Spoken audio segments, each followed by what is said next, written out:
Comment box में, और video को लाइक शेयर कर दें, एकदम पहुंचा दो हर जगह जल्दी से।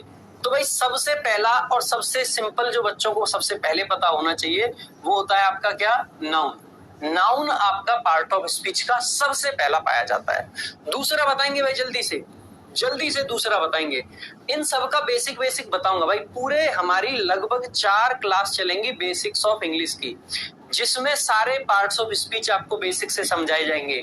सेंटेंस क्या होता है बेसिक से बताया जाएगा, क्या आपकी वर्ब होती है बेसिक से बताया जाएगा, हेल्पिंग वर्ब क्या होती है, इज एम आर क्या होती है, डू डज क्या होता है, डिड क्या होता है, हैज हैव हैड के यूज सिखाए जाएंगे। फिर कह रहा हूं एकदम जीरो लेवल से जो 5वीं क्लास, 4थी क्लास, 3री क्लास के बच्चे को ग्रामर पढ़ाई जाती है वो सब चीजें आप लोगों को जरूर पढ़ाई जाएंगी। ठीक है, सारी चीजें आपको जरूर पढ़ाई जाएंगी। तो सबसे पहले किस पे आ जाएंगे भाई, नाउन। नाउन के बाद में दूसरा इसी का एक बड़ा भाई कह सकते हैं, वो कह सकते हैं प्रोनाउन। बड़ा इसीलिए कह रहा हूं क्योंकि शब्द दिखने में थोड़ा सा बड़ा है, बस वैसे छोटा भाई है कायदे से। ठीक है, तो प्रोनाउन हो गया।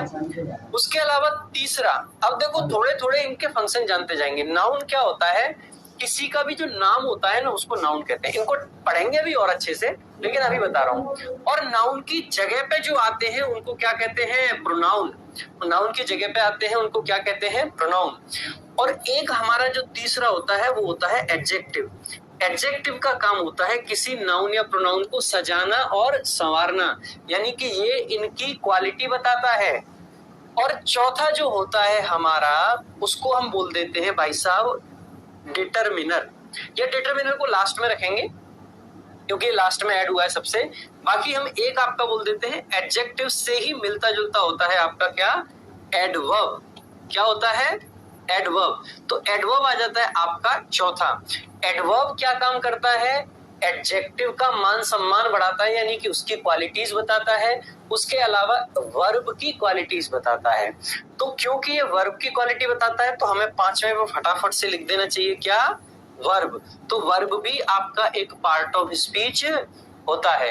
अगर मैं 6 नंबर की बात करूं तो 6 नंबर पे देखो भाई ये सारे आपके आ गए हैं।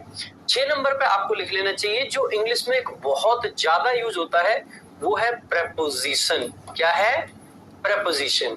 प्रेपोजिशन एक बहुत जरूरी पार्ट ऑफ स्पीच होता है, इसको समझना आप सभी लोगों के लिए बेहद जरूरी होगा। इस पे जब हम क्लास लेंगे एकदम धमाकेदार क्लास लेंगे। और प्रेपोजिशन में आपको चैलेंज देके कह सकता हूं कि जैसे मैं प्रेपोजिशन आपको पढ़ा दूंगा उस तरीके से आपने आज तक प्रेपोजिशन नहीं पढ़ी होंगी। सारी प्रेपोजिशंस को लॉजिकल तरीके से क्लास में याद करवाने की जिम्मेदारी मेरी है। ठीक है, और प्रेपोजिशन जैसा ही एक होता है आपका कंजंक्शन। कंजंक्शन वगैरह सब सीखेंगे क्या होते हैं भाई, ये क्या इनके काम होते हैं सब सीखें। और आप सभी को पूरी बातें सिखा जाऊंगा, ये मेरी जिम्मेदारी है। आगे देखेंगे, एक होता है आपका इंटरजेक्शन। माइकल जैक्सन नहीं, इंटरजेक्शन। और 9 जो आपका होता है जो सबसे बाद में ऐड हुआ है वो होता है डिटरमिनर। क्या होता है भाई, डिटरमिनर। तो ये बेसिकली आपके हो जाते हैं part of speech. Part of speech. इन सबको कैसे पहचानना है, आप बेसिक की क्लास देखोगे उसके बाद आप पाओगे कि आप किसी भी सेंटेंस में आप शब्द पे उंगली रखिए और आप बता दोगे ये कौन सा है। ये मेरी जिम्मेदारी।